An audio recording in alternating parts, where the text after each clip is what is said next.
Playing the Game of Love. Passion and Martyrdom Among Khalistani Sikhs. By Cynthia Kepply Mahmood. Let me say, with the risk of appearing ridiculous, that the true revolutionary is guided by strong feelings of love. It is impossible to think of an authentic revolutionary without this quality. Che Guevara. In an essay on the breakup of the Soviet Union called Why Were We Surprised?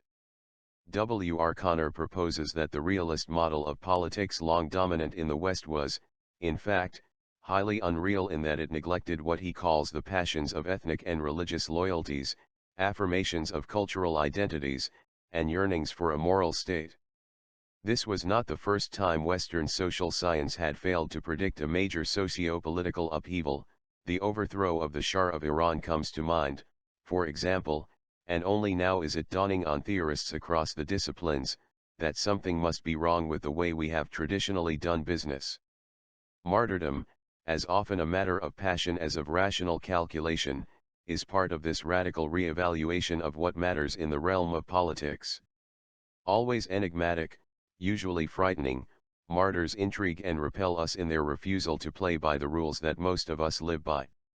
Young men who crash trucks through the gates of Marine Corps barracks are part of the picture of unpredictability, of incommensurability, that haunts us when we try to analyze political conflicts that don't progress according to mainline Clausewitzian strategy.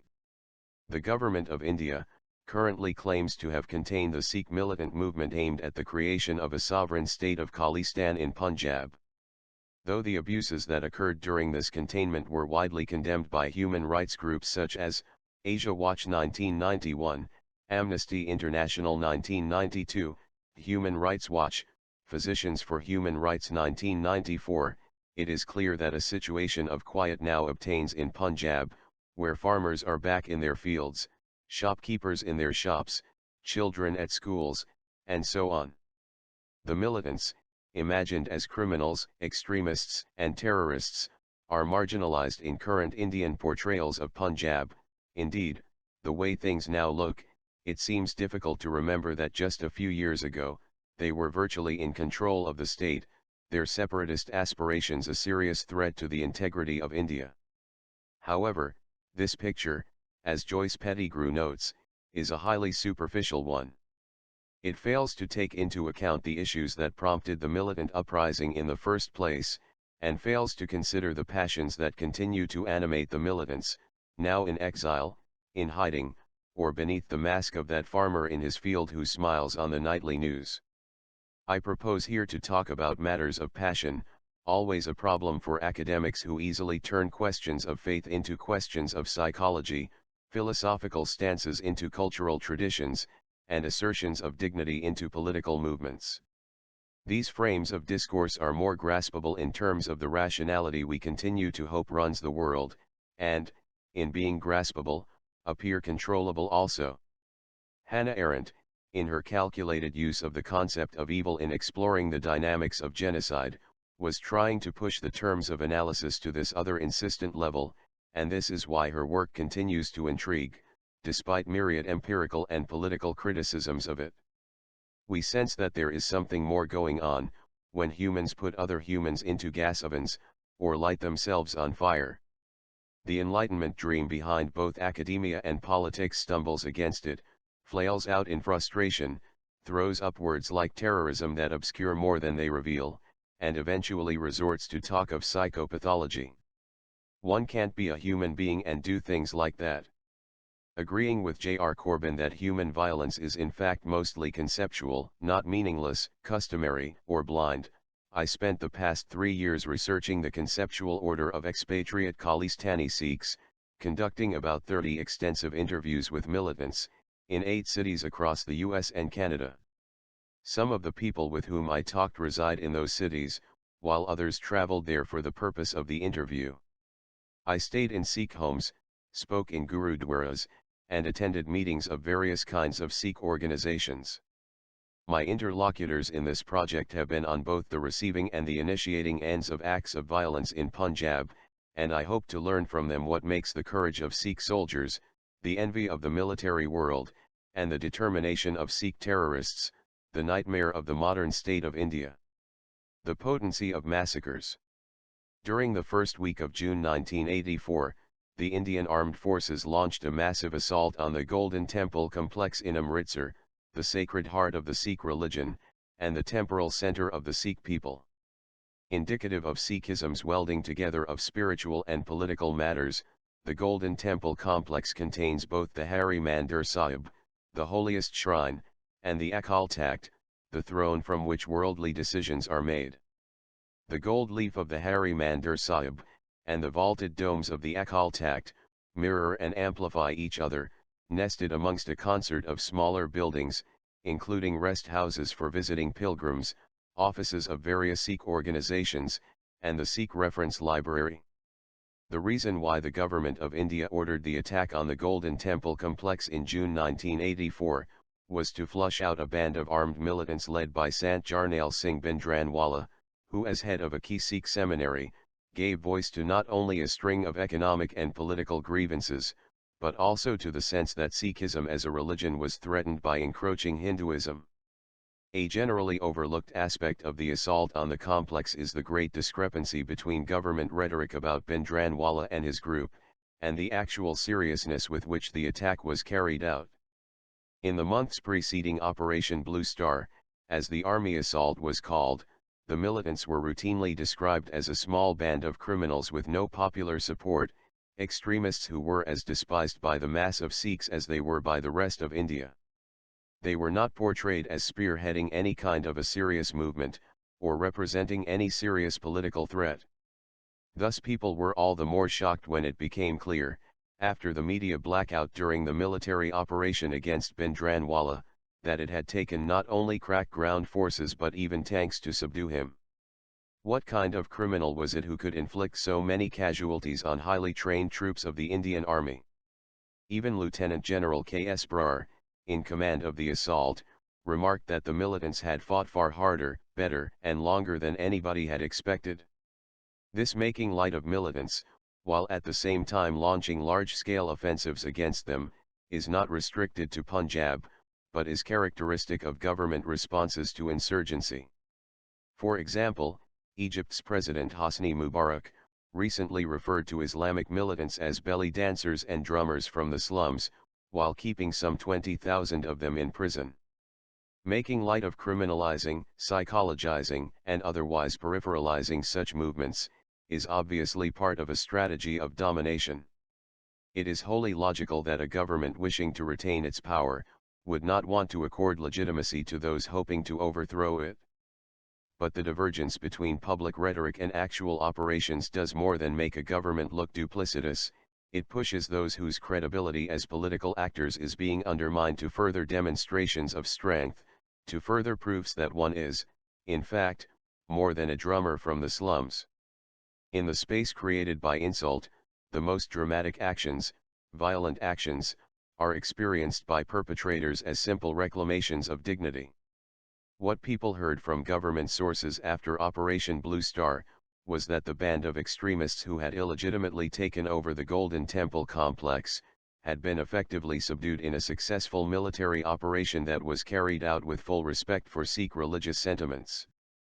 But what they saw, in photographs that quickly made the rounds in the Sikh community, passed from hand to hand with shocked horror, was the Akal Takht with a gaping hole in its dome, its walls pockmarked with bullets, the pavement in front soaked with blood and littered with bodies.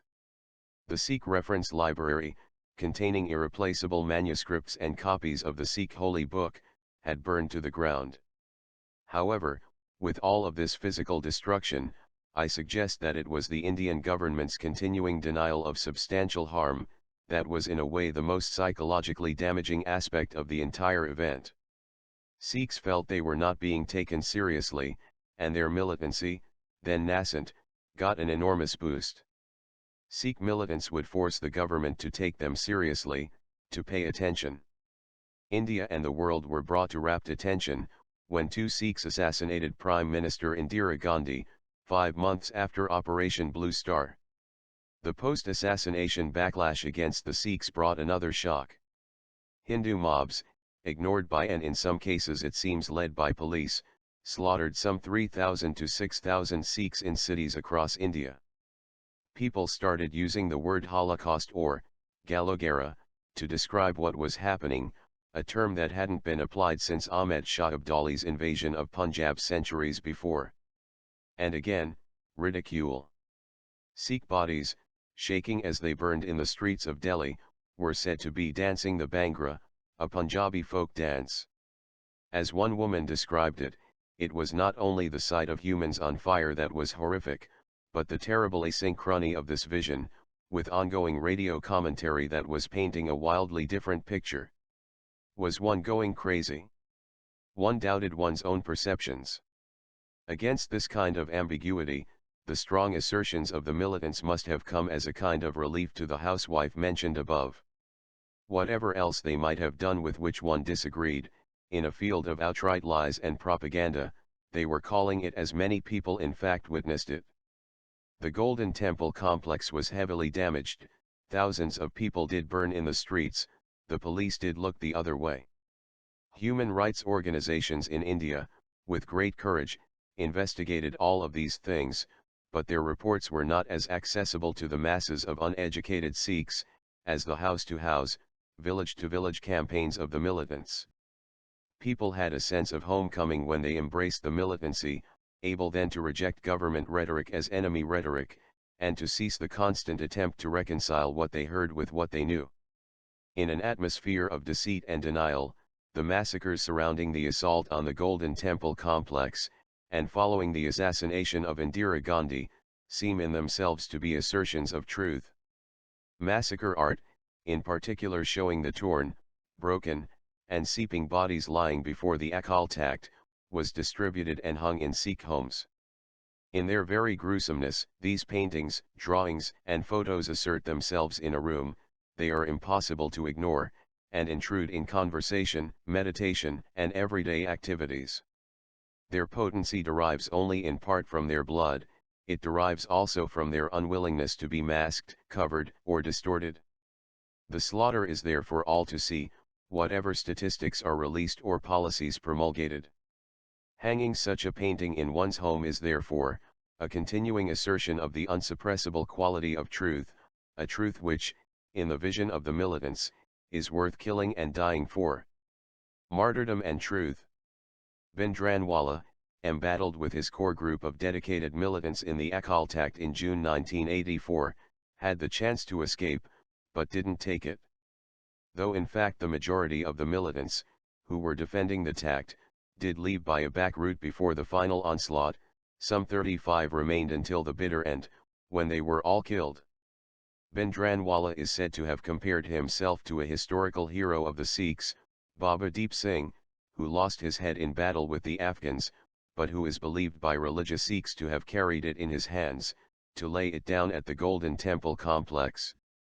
Baba Deep Singh had to struggle for several miles to lay down his head in this place, Bhindranwala is reported to have said, "While I am privileged to be able to give mine right here." Bhindranwala was a man who knew the value of history.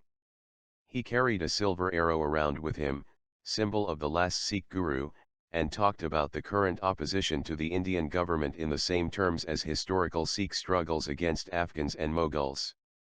But the comparison with Baba Deep Singh resonated even further, back to the first Guru and founder of Sikhism, Guru Nanak, who had advised his Sikhs or disciples that selflessness was a prerequisite to spiritual fulfillment. "If you want to play this game of love," he said, "come to my path with your head in your palms." The story of Baba Deep Singh concretizes this notion admirably, and Bhindranwala, calling upon his historical example, added another layer to the martyrdom as selflessness theme, when he gave his head in 1984. His portrait now hangs in militant Sikh homes beside photographs of the devastated Akal Takht, inspiring fresh martyrdoms in his wake. After Guru Nanak, the tradition's founder, there were 9 other gurus who led the Sikh panth, from the 15th through 18th centuries. The 5th, Guru Arjan, was the first to be martyred for the Sikh faith, succumbing to torture during the reign of Mughal Emperor Jahangir. It was not only the fact of his death, however, but the manner in which he greeted it, which have become critical to Sikh consciousness. Guru Arjan, dying of horrific tortures, was described by his Muslim companion, Mian Mir, as unruffled, calm, and unperturbed like the sea, and in absolute bliss. He had, that is, already achieved such a state of spiritual detachment from the world, through attachment to God, that he lived life as a lotus in water, unaffected by its waves, crossing the ocean of the world in safety through meditation on God's name. The same elevated state was believed to have characterized by Mani Singh, another famous historical martyr, whose Mughal torturer, ordered to slice him limb from limb, sought to spare his victim by starting at the wrist. "You were ordered to cut me joint by joint," Mani Singh is said to have responded, "so start at the little finger and work your way up." Guru Arjan is believed to have shown the same defiance, involuntarily wading into a river subsequent to his tortures, where he blended with the divine light. These classic examples illustrate the important but elusive connection between dying and witnessing in Sikhism, only superficially construed as masculine bravado. The tradition of Wangar, or inform and challenge, in the early phases of the Khalistani insurgency was an element of this, in which a fighter would call out his identity to his enemies and challenge them to respond, rather than simply eliminating them quietly. As Pettigrew points out, this kind of swagger, resulting as it did in numerous unnecessary casualties, was later discouraged as a routine tactic. But she notes appropriately that the point of this behavior was to deny the enemy's claim that one did not exist, that one was a Pakistani agent or a criminal, and to affirm loudly, clearly, and at risk to oneself that one was a Sikh, resisting injustice as a Sikh. The martyr is one whom terror does not silence, she concludes. Sikhs who have been initiated into the siblinghood of the Khalsa or Pure, established by Guru Gobind Singh in 1699, use their very bodies to refuse the silence of submission or complicity. Guru Gobind Singh began the tradition of the 5 Ks, the 5 signs which must be kept by every Khalsa Sikh. These external symbols of faith, including most conspicuously unshorn hair bound up into a turban, and the carrying of swords, make Sikhs a noticeable presence in any crowd, even an Indian crowd in which a multitude of religious adornments and paraphernalia compete raucously for attention. Khalsa Sikhs take these external symbols quite seriously. People have died for the right to wear them, and today Sikhs are involved in legal battles in several nations surrounding the carrying of swords in schools, the wearing of turbans in military service, and so on. How can we account for this deep attachment to the externalities of faith, in a tradition which began when Guru Nanak questioned similar externalities in Islam and Hinduism? When Sikhs are initiated into the Khalsa, they sip amrit or nectar, and in the imbibing of this amrit, dedicate themselves to lives of service. Of importance here is the special heritage bequeathed to the Sikhs by Guru Gobind Singh, founder of the Khalsa, who was the last Guru in the spiritual lineage. Rather than passing on the Guruship to some other individual, Gobind Singh vested the religious authority of the Guru, in the holy book of the Sikhs, the Guru Granth Sahib, and he vested the temporal authority of the Guru in the entire Sikh Panth. In this dualism of Guru Granth and Guru Panth, Gobind Singh was carrying to fruition the earlier conception of the interrelatedness of Miri and Piri, temporal and spiritual authority, represented in the double sword symbolic of Sikhism, since the days of Guru Har Gobind. But in Gobind Singh's formulation, it was divinity itself which was embodied in both the word, Guru Granth, and in the nation, Guru Panth, of the Sikhs. For an Amrit-Hari Sikh, one who has undergone the initiation of Amrit, praising the word and defending the nation, would be complementary modes of worship. The way they handle their weapons, it's like they are praying, one woman whose household sheltered Sikh militants commented.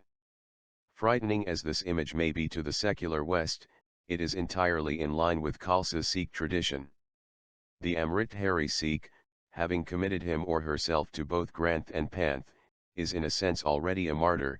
He or she has offered his or her head to the service of Guru. It is the moment of initiation, the moment of taking Amrit, that is actually the key moment in the creation of the Sikh martyr. From that point on, he or she lives utterly for the faith, in tune with Guru, and hence fearless of bodily or worldly consequences. The literal moment of death is in a way something of an afterthought, since the Amritdhari Sikh is to have died to his or her personal self already. He who is fearless is a Sikh, and he who is fearful not a Sikh, said Bhindranwala. This sense of being beyond fear accounts for the classic grace under fire of the Sikhs, noted by virtually every observer, friend, or foe, through the tumultuous history of this community. It is expressed in the serenity of historical heroes under torture, and in the otherwise insanely bold actions of Khalistani militants in combat. The Amritdhari Sikh, in simply being there in an inescapably obvious saffron turban, is using his or her own body as a witness to truth.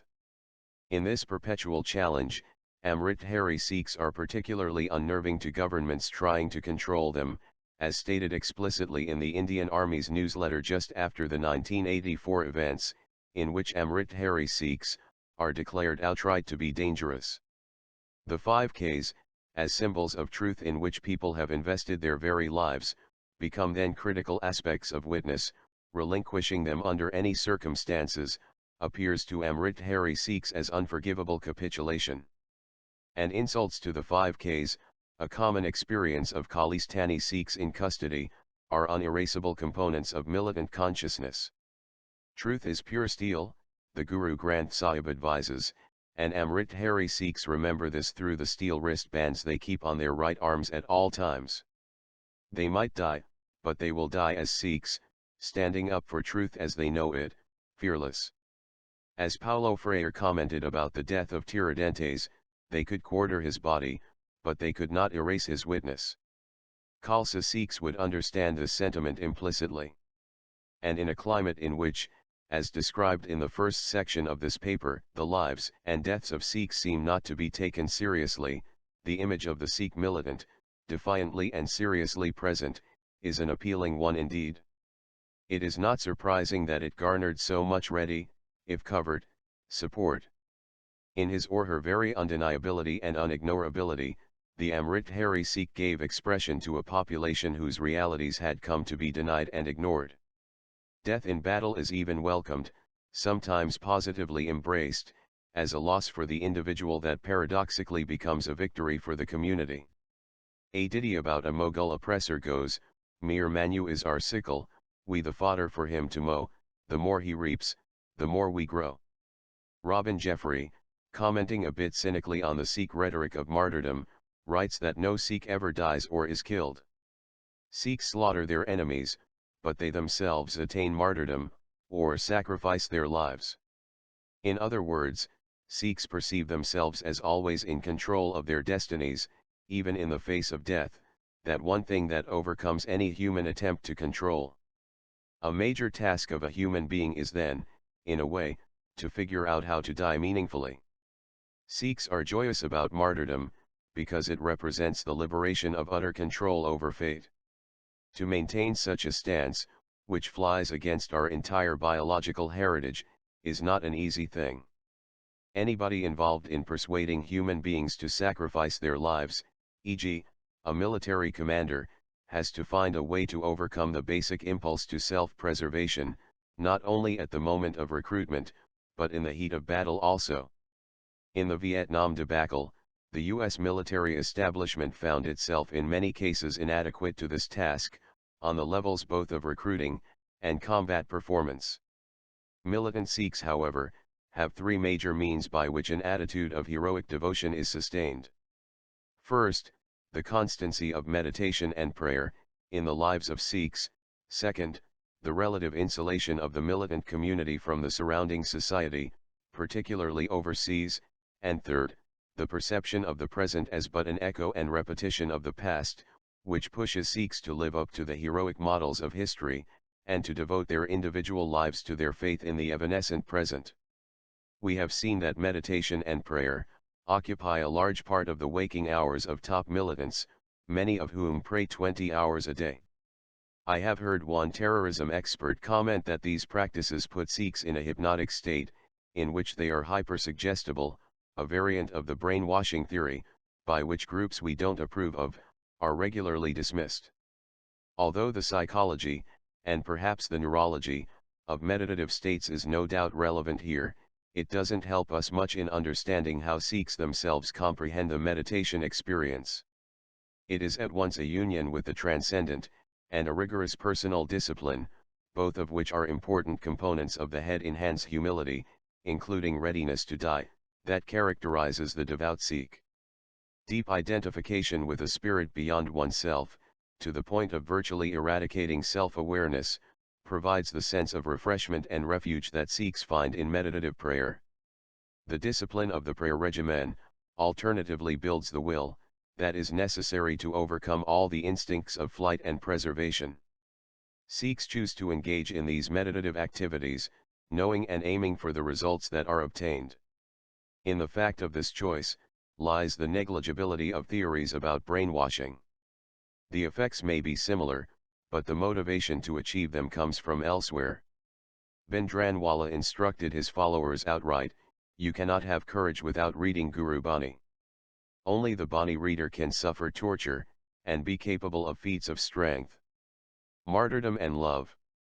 There remains, however, the further and more enigmatic component of Sikh martyrological consciousness, centered on the notion of love. There is something about the idea of living and dying for a principle that reminds us of Puritanism. We can understand it, even admire it, since many of our own cultural heroes lived and died similarly. More problematic is the atmosphere of great joy that permeates the militant Sikh community, now largely in exile, an atmosphere seemingly at odds with the portraits of deceased friends, that decorate the walls of many homes. Captured by photographers in poses of militancy, holding AK-47s, bandoliers across the shoulder, the martyred militants are regularly described as gentle, quite soft, full of love, humble, quiet and calm, very spiritual. "They died of an excess of love," wrote Yeats, about the heroes of the Irish uprising, but again, he could have been talking about Sikhs. Surrounded by death, much of the talk in militant Sikh households is of love. When Guru Hargobind established the dual swords of Miri and Piri, worldly and spiritual power, as emblematic of the Sikhs, he was drawing on the Indian tradition which had long distinguished Shakti and Bhakti as two complementary forms of power. Joining them together produces the peculiarly Sikh conception of Chardi Kala, rising spirits, as the exercise of temporal power leads to greater spiritual power, and the exercise of greater spiritual power to greater temporal power, and so on, in a grandly escalating cycle. The Sikh militant who went on combat missions with hymns on his headset and a gun in his hands, was expressive of just this combination, which is more complex than the common gloss, which words like fanaticism can indicate. The rising spirits of the Amritdhari Sikh today, in which weapons and prayer are intertwined, are the logical outcome of a tradition which has long celebrated orthopraxy, the way one lives, more than orthodoxy, what one believes. "Truth is the highest good," said Guru Nanak, but higher still is truthful living. The steel wristbands worn by Sikhs carry multiple meanings for individuals involved in militancy. The steel that represents pure truth is part of the symbolism, but the notion that the bracelet handcuffs the wearer to the world, is another aspect brought out by several of the militants I know. They are unable, that is, to interpret their adherence to truth as renunciation, as they perceive happened in other South Asian religious traditions. "It is a bond of love," one told me, "not only to my brothers and sisters of the Panth, but to all human beings." This person kept on his wall a portrait of Guru Tegh Bahadur, the ninth Guru, who is believed to have sacrificed himself for the right of Hindus to worship freely. "He was so full of love for humanity, he martyred," the militant commented. Sikhs should be in Bosnia or Somalia or wherever people need help. That's the real role for the Sikhs. At the moment this person is busy fighting for Khalistan, but conceives this to be only a jumping off point for the more universalist mission of the Sikhs. He has the motto, Deg Teg Fateh, kettle sword victory, on his wall as well, with the kettle to feed the hungry, and the sword to defend the weak. "We shall be victorious," he explains. Within the Khalsa, the bond among initiates is more obvious. When sisters are sexually dishonored, a common experience in custody, brothers react with anger and shame. In the militant community, sheltering of such fictional brothers and sisters in Punjab, and monetary and other support for them outside, gives expression to the notion of familiarity, among those who have taken Amrit. Men frequently remember not their own experience of torture in prison, but the cries of their comrades, women not their own rapes, but the insults to their sisters, mothers, and daughters. I suggest that the immediacy of the sense of siblinghood with others, within and outside of the Panth, influences the behavior of Sikh militants in two ways. The first relates to the torture situation, in which, as Elaine Scarry points out insightfully, the major effect is the radical narrowing of the world of the victim, to the space of the pain inflicted, with a corresponding widening of the world of the torturer, which becomes hegemonic. Resistance to torture, or more accurately, ability to survive torture, depends heavily on the victim's hold on a world wider than his or her pain, and it is in this context that the handcuffed quality of a Sikh to the world becomes critically important. One may, out of adherence to principle and individual courage, refuse to talk under torture. But surviving it with spirit intact, depends on the ability to mentally and physically reject the narrowing of one's world. That is the ultimate aim of the torture enterprise, and the elevated attention to the cries of a cellmate, or the shame of a sister one hears in narratives of Sikh militants, are best understood as part of this attempt to retain a shred of a space, a world, beyond and outside of one's own searing, demanding pain. A tradition which celebrates community bonds is one, in fact, with the latent capacity to mobilize these bonds as a form of resistance, and in the Khalistani insurgency, we see this mobilization at the deepest and most personal levels. When we come to the ultimate physical affront, death, the capacity of bonds of love to mold individual experience are at their strongest. A death conceived as martyrdom, turns what looks like defeat into victory. The individual died, but in his or her bloody witness, the truth lives on. The individual died, but the community to which he or she was linked continues. The embracing of death by Khalistani guerrillas is itself often conceptualized as an expression both of witness and of love. Suka and Jinda, who were hanged for the murder of General Vidya, said in their farewell address that they imagined the hangman's rope as the embrace of a lover, longing for death as for the marital bed, and hoping that their dripping blood, the outcome of this union, would fertilize the fields of Khalistan. Others compared the martyr's death to a shower of fireworks, which illuminates and guides the entire community. To provide light, the martyr selflessly grasped death. Death in struggle is defined here not only as a feature of courage, but as a feature above all of generosity, of selflessness, of love. Hence descriptions of martyred young men and women as kind, soft, and gentle, and the immediate repudiation of leaders who, however bold, acquire the reputation of being greedy, inflated, or selfish.